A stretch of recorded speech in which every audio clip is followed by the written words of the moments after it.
Good evening class. Study portal में आप सभी का स्वागत है। मैं हूं आपका दोस्त गौरव और यहां पर हम पढ़ रहे हैं सीटेट 2020 के अंतर्गत child development and pedagogy.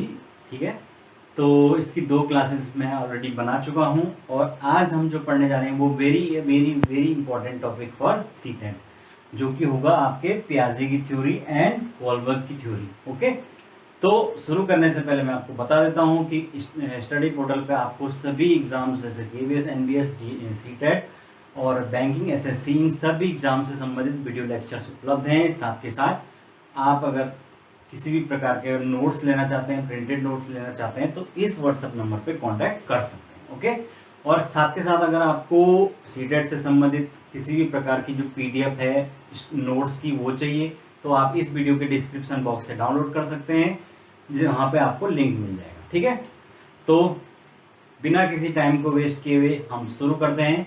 Very important topic वो है पियाजे की थ्योरी, पियाजे का सिद्धांत। ठीक है, तो भाई इसको ही हम क्या कहते हैं, पियाजे का संज्ञानात्मक विकास।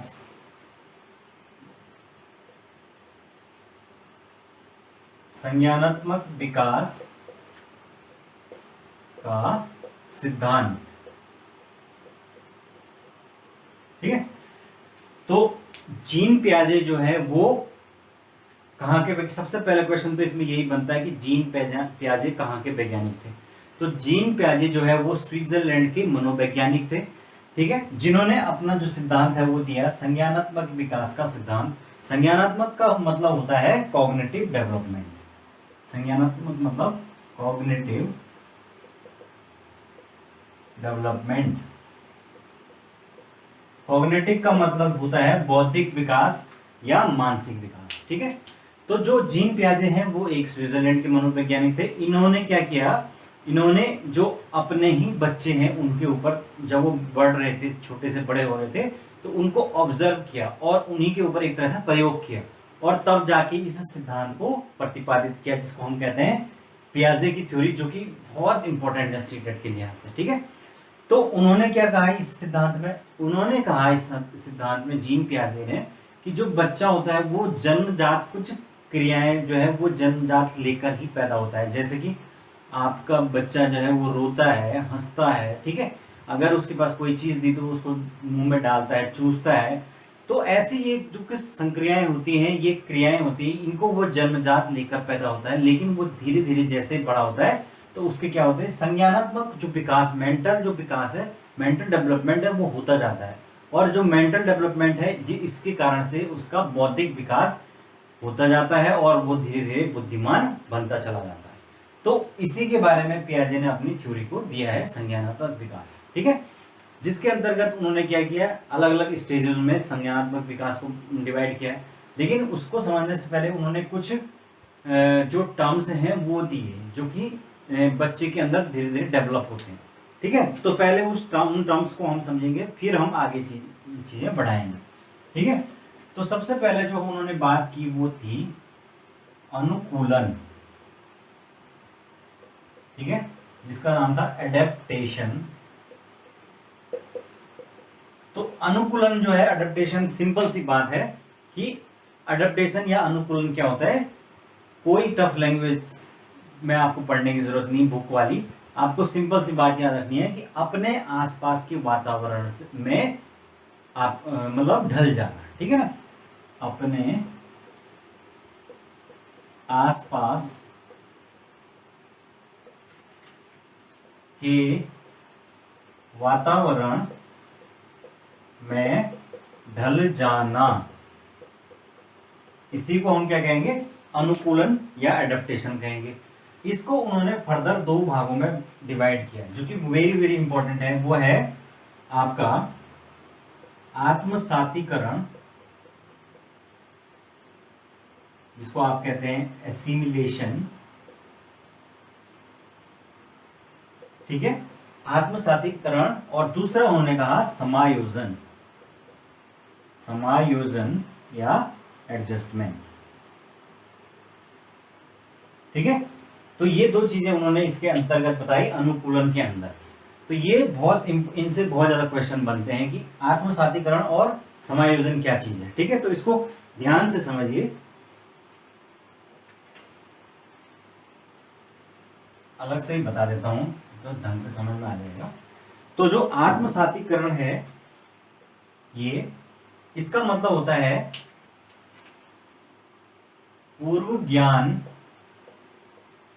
को नवीन ज्ञान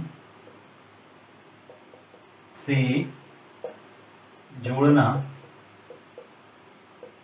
मतलब कि बच्चे के अंदर जो बच्चे को सिखा दिया एक बार, वो उसने सीख लिया है। जैसे आपने बता दिया उसको किसी कैट को दिखा के कि ये कैट है और ये इसकी 4 टांगे होती है, इस तरीके से इसकी बनावट होती है, ये सारी चीजें वो व्हाइट कलर की कैट को आपने दिखा दिया। लेकिन बाद में बच्चा जब वैसी ब्लैक कलर की कैट को देखेगा तो वो अपना दिमाग इस्तेमाल करेगा कि ये भी इसी तरीके के गुणधर्म लक्षण वाली चीज है, इसका मतलब ये भी क्या है, कैट है। तो इसका मतलब क्या हुआ कि जो ज्ञान उसने पहले से सीखा हुआ है उसमें उसने नए ज्ञान को जोड़ा और इस तरीके से उसका संज्ञानात्मक विकास हुआ, मेंटल उसका डेवलपमेंट हो गया। तो ये हुआ आपका आत्मसातीकरण। और दूसरी चीज है समायोजन। समायोजन या एडजस्टमेंट का मतलब होता है पूर्व में सीखे गए स्कीमा में परिवर्तन करना। ठीक है, पूर्व ज्ञान या स्कीमा में परिवर्तन। ठीक है, तो इसका मतलब क्या होता है कि जो पहले हमने ज्ञान सीखा हुआ है, अगर उससे डिफरेंट कोई चीज आ जाती है, अगर उसके सामने, बच्चे के सामने कैट के बजाय डॉग आ जाता है, तो क्या वो उसके बारे में कुछ सोच पाएगा? वो सोचेगा और वो जो उसने पहले सीखा हुआ है वो उसको उससे अलग उसमें परिवर्तन करके सीखेगा कि इसके भी जो लक्षण है वो उसी तरीके से हैं, लेकिन ये कुछ और है, ये वो नहीं है, यानी वो उन दोनों में डिफरेंस कर पाएगा। तो इसका मतलब क्या हुआ कि उसने पूर्व में जो ज्ञान सीखा हुआ है, जो उसके दिमाग में स्कीमा फिट हो रखा है, स्कीमा का मतलब होता है कोई चीज दिमाग में फिट हो जाना, उसका एक स्ट्रक्चर बन जाना, तो वो उसमें परिवर्तन करना, वो क्या कहलाएगा आपका एडजस्टमेंट या समायोजन कहलाएगा। और ये दोनों ही चीजें जो है वो जब मिल जाती हैं तो तब क्या होता है, हम उसको कहते हैं अनुकूलन या आपका एडप्टेशन। ठीक है, तो ये हो गया। अब इसके अंतर्गत एक और टर्म आता है, वो आता है आपका इक्विलिब्रियम, या जिसको कहते हैं आप इक्विलिब्रियम को क्या कहते हैं, साम्य धारण। साम्य धारण या इक्विलिब्रियम। साम्य धारण से ही पता चल रहा है कि इसका मतलब क्या होगा कि बैलेंस करना। तो आत्मसातीकरण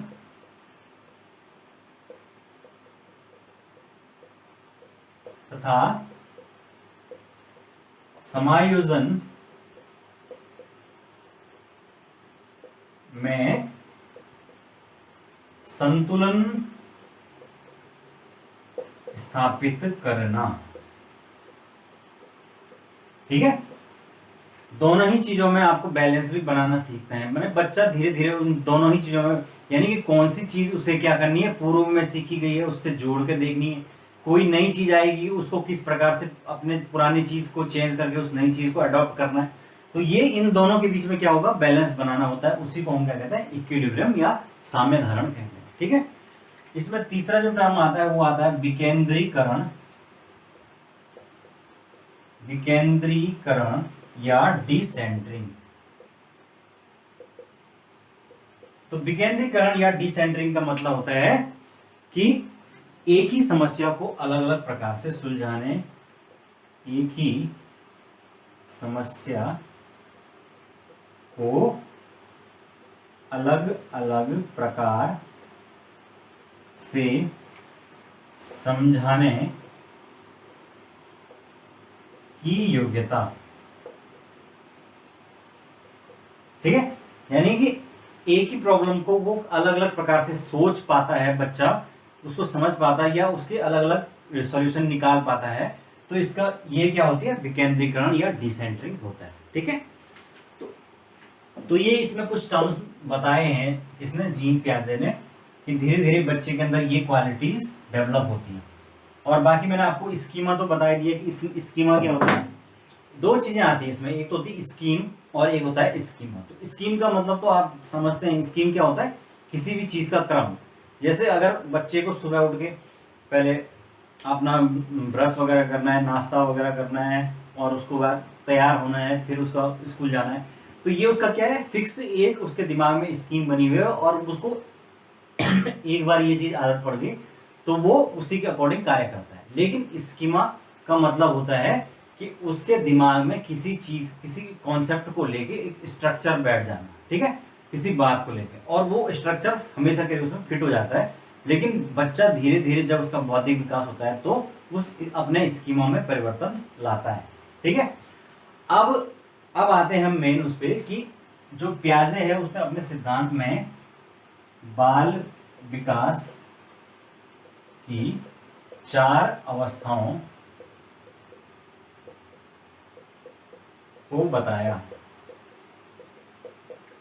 ठीक है, तो ये इससे भी एक हमेशा क्वेश्चन बनता है कि कितनी अवस्थाओं को बताया, तो 4 स्टेजेस हमेशा याद रखना, 4 स्टेजेस। जो फर्स्ट स्टेज है वो है इंद्रिय गामक अवस्था।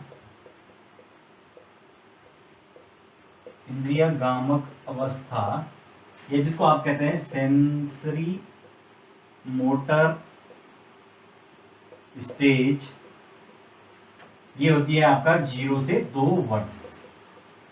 ठीक है, तो ये सेंसरी मोटर स्टेज क्यों कहा गया है इसको, क्योंकि यहां पर जो बालक है या जो शिशु है, जो नवजात है, वो अपने इंद्रियों का प्रयोग करता है, अपनी इंद्रियों का प्रयोग करता है। इंद्रियों के अंदर कौन कौन से आते हैं, आंख, कान, नाक, जीभ और त्वचा। यानी जो आपने पढ़े भी होंगे बचपन में, हमारे जो 5 सेंस ऑर्गन होते हैं, इंद्रियां जिनको आप कहते हैं, ज्ञानेंद्रियां जिनको कहते हैं, उनका प्रयोग इस अवस्था में बच्चा करता है। क्यों, क्योंकि वो बाकी चीजें नहीं कर सकता। वो हर चीज को या तो क्या करेगा, अगर उसके पास कोई चीज है तो उसको मुंह में डाल के चेक करेगा कि मीठा है, खट्टा है, स्वाद लेके उसका पता करेगा, यानी जीभ का प्रयोग करेगा। इसी प्रकार अगर उसको कोई भी चीज दे दी तो वो, अगर उसको भूख लगेगी तो वो रोने लग जाएगा, है ना, या उसको कोई चीज अच्छी लगी तो उसके चेहरे पे स्माइल आएगी, हंसने लगे। तो इसका मतलब केवल और केवल वो अपनी जितनी भी क्रियाएं हैं उन सब का जो को दिखाता है, किसके माध्यम से, इंद्रियों के माध्यम से या अपने सेंसेस के माध्यम से। इसीलिए इसको सेंसरी मोटर स्टेज या इंद्रिय गामक अवस्था कहा गया है, 0 to 2 ईयर्स। ठीक है, इस अवस्था में बच्चे के अंदर पाया जाता है क्या, वस्तु स्थायित्व तो नहीं पाया जाता है। ठीक है, ये भी आपको याद रखना है, वस्तु स्थायित्व अनुपस्थित। इसका मतलब होता है कि वो कोई भी वस्तु उसके लिए क्या नहीं है, स्थायी नहीं है। अगर कोई चीज, कोई खिलौना होगा अभी उसके सामने है तो वो उसके लिए प्रेजेंट है, अगर वो खिलौना उससे हटा दिया जाता है तो इसका मतलब वो उसके लिए गायब हो गया, वो खत्म हो गया उसके। तो जो चीज उसके सामने है वो स्थायी है, अगर वो हटा दी उसकी आंखों के सामने से तो वो उसके लिए वो चीज खत्म हो जाती है। तो इसी को कहते हैं कि वस्तु का कोई स्थायित्व उसके आगे उसको मतलब नहीं यहाँ पे समझ में आता है। ठीक है, तीसरी इसमें विशेषता जो अक्सर पेपर में वो लिखी आती है वो है अनुकरण, स्मृति, अनुकरण, स्मृति और मानसिक निरूपण। मानसिक निरूपण, ठीक है। तो अगर ये कहीं पे भी आएगी अनुकरण, स्मृति और मानसिक निरूपण किस अवस्था में होता है, तो सेंसरी मोटर स्टेज में, क्योंकि यहाँ पर बच्चे सब कुछ अनुकरण, जो उसको देखे, जो दिखेगा उसी के अकॉर्डिंग करेगा। फिर स्मृति यानी वो उसमें कुछ स्मृति नहीं होती है, वो हर चीज भूल जाता है। ठीक है, और मानसिक निरूपण यानी दिमाग में उसके चीजें चलती रहती है। तो ये है आपका सेंसरी मोटर स्टेज या इंद्रिय गामक अवस्था। ठीक है, अब आप समझ गए होंगे इसको अच्छी तरीके से। नेक्स्ट जो स्टेज आती है वो है पूर्व संक्रियात्मक अवस्था। पूर्व संक्रियात्मक अवस्था, या जिसको हम कहते हैं प्री ऑपरेशनल स्टेज। पूर्व संक्रियात्मक जो अवस्था है वो 2 से लेकर 7 वर्ष, ठीक है। तो ये जो अवस्था है यहाँ पर जो है, अब बालक जो है वो थोड़ा बड़ा हो जाता है, जाहिर सी बात है। तो यहाँ पर बच्चे के अंदर आ जाता है वस्तु स्थायित्व, वस्तु का स्थायित्व उसके अंदर आ जाता है, ठीक है। तो पहली जो विशेषता है वो है वस्तु स्थायित्व, यानी अब उसे ये चीज समझ में आने लग जाती है लेकिन कि भाई जो है वो वस्तु वो है, अगर खिलौना हटा दिया तो भी है, लेकिन उसके अंदर पाया जाता है यहाँ पर जीववाद। ये हमेशा याद रखना, ये बहुत बार आता है। इसको कहते हैं हम एनिमिज्म। जीववाद या एनिमिज्म का मतलब होता है कि वो बालक जो है वो क्या करेगा, जो निर्जीव वस्तु है उसको सजीव मानने लग जाएगा, ठीक है। अगर उसे जैसे कई बार वो किसी खिलौने को क्या मानता है कि ये इसमें भी क्या है, जीवन है। उसको अगर मार दिया तो उसका लगता है इसको चोट लग गई। अगर बच्चे कहीं पर गिर गया तो घर वाले क्या करते हैं, उस दीवार को पीटते हैं कि इसको भी हमने मार दिया, तो उससे बच्चा चुप हो जाता है, फिर वो रोता नहीं है। तो क्यों? क्योंकि उसे लगता है कि उसको भी चोट लग गई है। तो इसका मतलब क्या है, बच्चे निर्जीव जो चीज है उसको, उसमें भी जीवन को देखते हैं।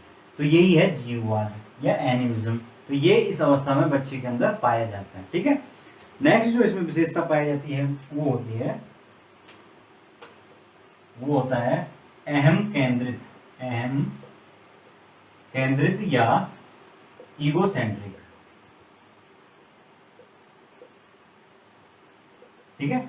यहाँ पर बच्चा जो है वो, उसे लगता है कि पूरी की पूरी जो दुनिया है वो उसके आसपास ही है और सारे लोग उसे ही देख रहे हैं, ठीक है ना। जैसे होता है कई बार हमें भी लगता है कि सबको हमें नोटिस कर रहे हैं, तो उसी प्रकार से जो बच्चा है उसके लिए पूरी जो संपूर्ण दुनिया है, पूरी दुनिया वो उसी के इर्द गिर्द घूम रही है और उसे लगता है कि यही सब जो मैं हूँ वही सब मुझे ही देख रहे हैं, मतलब इस तरीके से। तो ईगोसेंट्रिक होता है वो, उसे केवल और अपने खुद से मतलब होता है, अपने आप से मतलब होता है, ठीक है। तो ये है ईगोसेंट्रिक।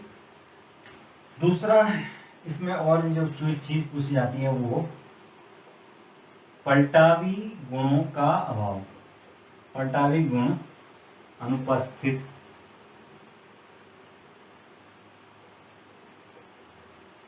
इसका मतलब होता है कि बच्चा जो गणितीय संक्रियाएं हैं, इस संख्याओं को एक साइड से तो जोड़ लेता है, लेकिन अगर हमने उनको पलट दिया तब वो उस चीज को नहीं समझ पाता है, ठीक है।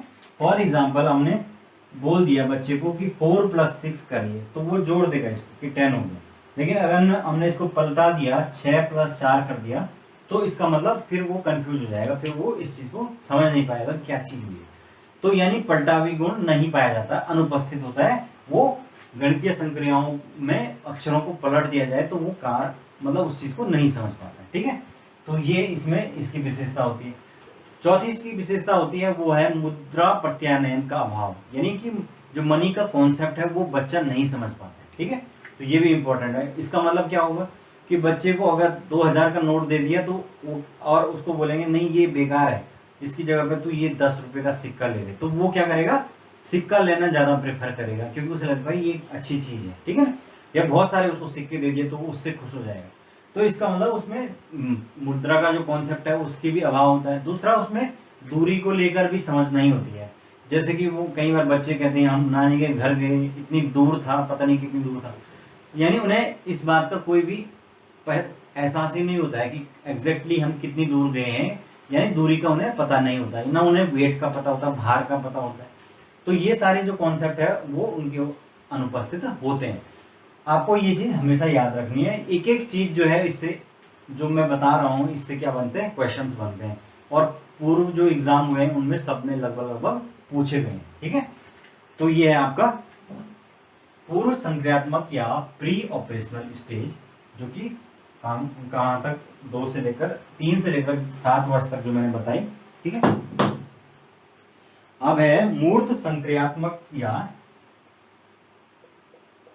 मूर्त संक्रियात्मक अवस्था, जिसको आप कहते हैं कंक्रीट ऑपरेशनल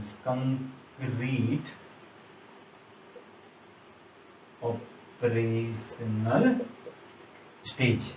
ठीक है, तो कंक्रीट ऑपरेशनल जो स्टेज है वो होगी आपके 7 से लेकर 11 वर्ष तक। ठीक है, हाँ 7 से लेकर 11 वर्ष तक, 7 to 11 ईयर, 7 से लेकर 11 वर्ष। यहाँ पर जो है बच्चे का अब जो है संज्ञानात्मक विकास होने लग जाता है, उसके अंदर बहुत सारी चीजें जो इससे पहले वाली स्टेज में नहीं थी वो चीज आ जाती है। ठीक है, तो इसमें सबसे पहला जो चीज आएगी वो आएगी जीववाद समाप्त। अब बच्चा निर्जीव चीजों को सजीव नहीं समझेगा। ठीक है, दूसरा इसके अंदर आएगा, अब बच्चे के अंदर जो पलटावी जो गुण है वो आ जाता है।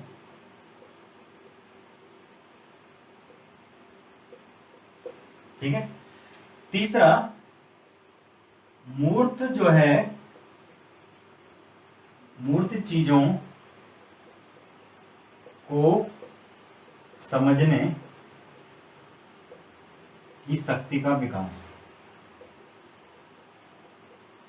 ठीक है, तो जो जीववाद मैनिज्म था वो तो अब नहीं रहेगा। ठीक है, पलटावे गुण यानी कि अब वो गणितीय संक्रियाओं को दोनों साइड से पलटकर करने या जोड़ घटाना करने या आपका गुणा भाग ये सब चीजें करने लग जाएगा। फिर आता है मूर्त चीज। मूर्त का मतलब होता है जो चीज सामने है, अगर उसके सामने कोई भी चीज है तो वो उसके बारे में अपने विचार भी दे सकता है और उसके बारे में डिस्कस भी कर सकता है। ठीक है, या उसके बारे में उसे कोई भी जानकारी प्राप्त हो तो वो बता सकता है। लेकिन अभी भी उसमें क्या होता है, जो चीज उसके सामने नहीं है उसके बारे में वो उतना नहीं सोच पाता है या उसके बारे में थिंक करना उसके समझ से बाहर होता है। तो ये जो स्टेज होती है ये होती है मूर्त संक्रियात्मक, जिसको उन्होंने कहा कि कंक्रीट ऑपरेशनल पीरियड। ठीक है, अब इसमें और क्या होगा, एक चीज और रहेगी इसमें,